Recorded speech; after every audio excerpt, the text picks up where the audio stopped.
In every political standoff, there's more than meets the eye. Christian leaders in Jerusalem shut the Church of the Holy Sepulchre, protesting Israeli policies they claim would harm Christians in the Holy Land. This reminds us all of laws of a similar nature which were enacted against the Jews during the dark periods in Europe. But behind the dispute with Israel lies another conflict between church leaders and Palestinians.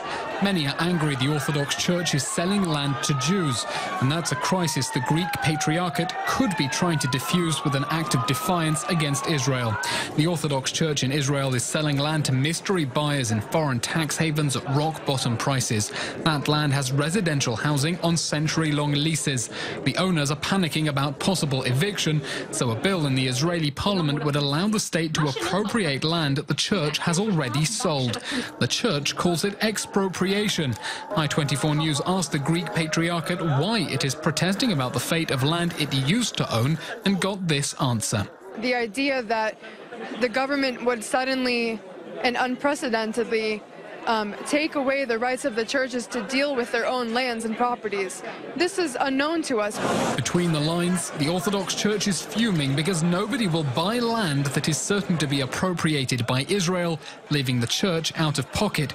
But it's also under pressure from Palestinians, incensed that the church is selling its land at all. We are protesting here today against the betrayals of those who sell our lands in Jerusalem and in other locations. The church's land sales are a threat to its leader's political survival.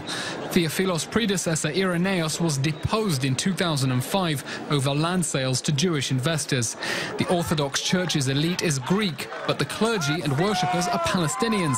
Many think land sales are treason and they want power in the church. So the church elite is arguably paying Palestinian politics to get away with its policies.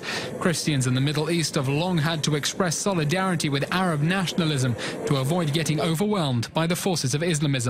Some Palestinians are defending the land sales. Palestinian Christians held a protest. It was organized by the National Coalition of Christian Organizations in Palestine. Its leader is Dimitri Diliani, a member of Fatah's Revolutionary Council. I would rather see a private company own that rather than the Jewish National Fund. For me, that's even better. The church will never get that land back. But now, if they want to change the status of these lands, they have to go through a battle with very powerful, in many cases, international companies. The Israeli government says it's committed to resolving the crisis with the church, but it can't resolve the crisis between the church and the Palestinians. So long as the church continues selling off its land to private investors, this crisis is bound to rear its head again. Elon Levy, I24 News.